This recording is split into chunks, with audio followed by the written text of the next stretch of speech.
At this stage, we have seen how do we locate the supports, and assuming that we have calculated thermal movements, we will have idea where to use the anchor supports, where to use the guide supports, and where to use the flexible supports.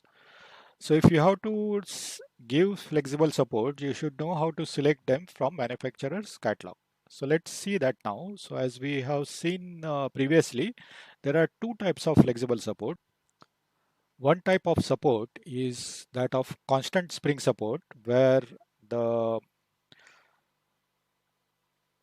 reaction coming from the support is constant, irrespective of whatever is the thermal moment. So we'll first see how do we select this support from the spring manufacturer's catalog. So for this purpose, we are using the spring manufacturer, which is Sarthi Spring Supports, which is an Indian manufacturer, which is supplying to all over the world the spring supports. We will use their catalog to understand how the spring supports can be utilized. So if you look at their catalog, it is available in the form of an Excel sheet. So the constant spring support would look something of this type.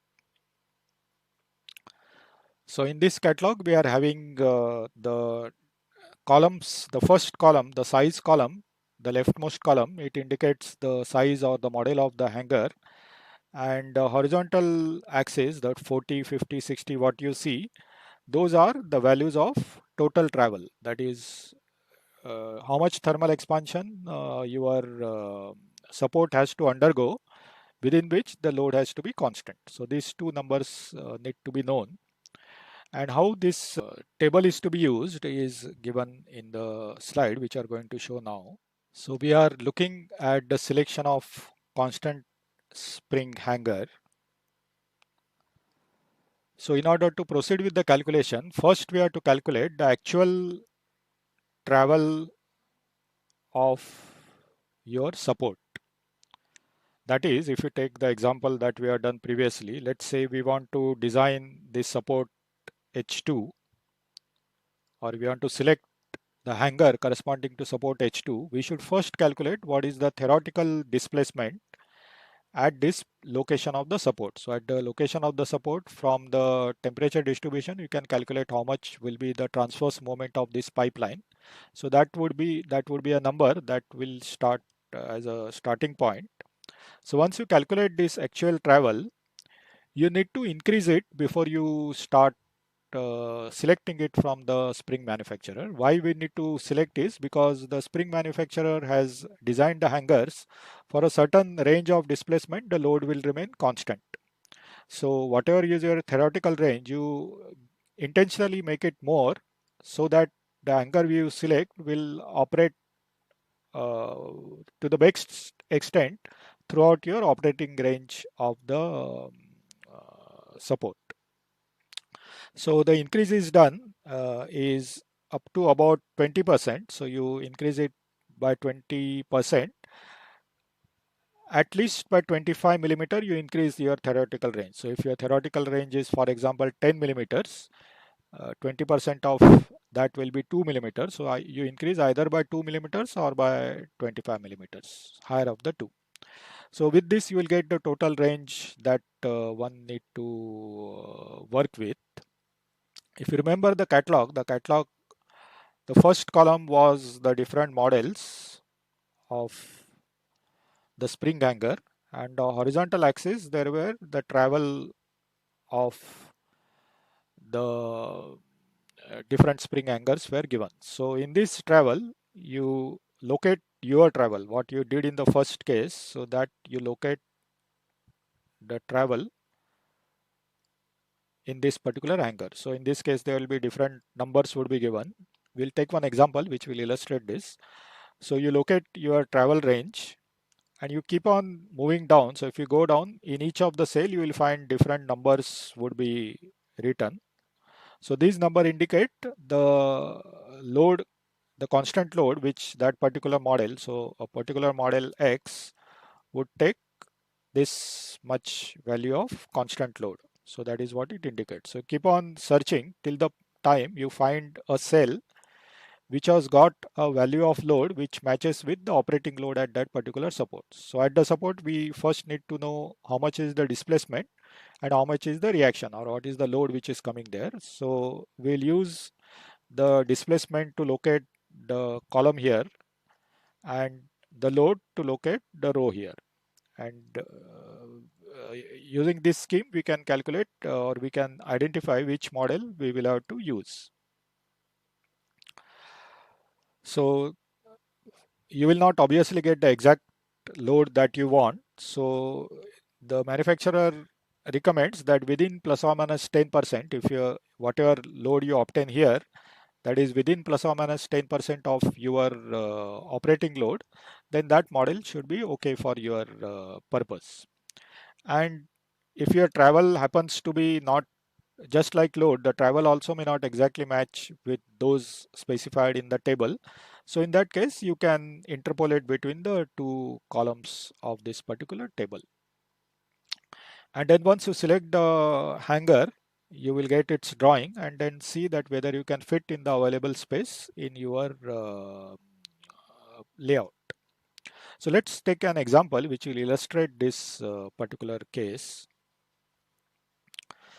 So let's say we want to select a constant spring hanger from the Sarthi catalog for total range of moment which is given as 47 millimeter. So this somebody has done thermal displacement calculations and calculated that at this particular location the displacement is 47 millimeters and the operating load at this particular location is 486.4 kilogram. So this particular load is given in terms of kilogram force.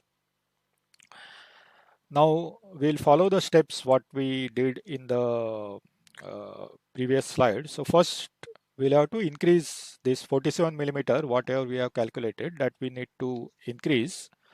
So the corrected travel, so it is actually travel range of support. So this would be given as maximum of 1.2 times 47 or 20 millimeters more, that is, or 25 millimeters more, that is 47 plus 25. So this would be equal to 72 millimeters.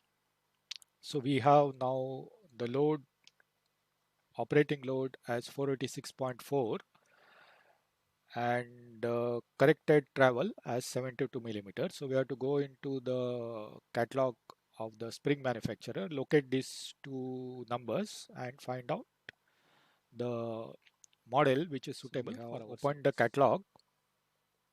So in this catalog we will have to locate our displacement is 72 millimeters. So 72 millimeters will lie between 70 and 80, and we have to, our load is, I will just write it down. So our load is 486.4 kilogram force. So corresponding to between 70 and 80 millimeters, we have to locate where the load is in the around the 486.4 kilograms. So we'll find that you have this particular location where the loads are lying in our area of interest. So our hanger selection tentative at this stage, we don't know, would be the hanger 4D. So let's calculate how much is the, so since our displacement is 72, which is in between 70 and 80, we have to interpolate between 530 and 464 and find out what is the value of the load corresponding to 72 millimeters for the hanger 4D. So let's do that calculation. Okay, so the second step is we have selected tentatively the hanger 4D. So for hanger 4D, we have got at 70 millimeters the load is 530 kgf, and at 80 millimeters, these numbers are from catalog, the load is 464 kgf. So we need to interpolate and find out the value. So this implies by interpolation at 72 millimeters, the load is 516.8 kgf. So this is the interpolated value of the load. So we'll check 10% less and 10% more of this. If our 486.4 happens to be within that range, then this particular catalog, this particular hanger can be used. So 10% less value is 465.12 and 10% higher value is 568.5 kgf. So since our load, that is 486.4, is within plus or minus 10% of the actual hanger's load prescribed by the manufacturer. So this is 568.5 and this is 465.12. So this implies that we select hanger 4D. So that is the conclusion of our calculation. So this will give you an idea how to select a constant spring hanger for a given specification in terms of load and displacement.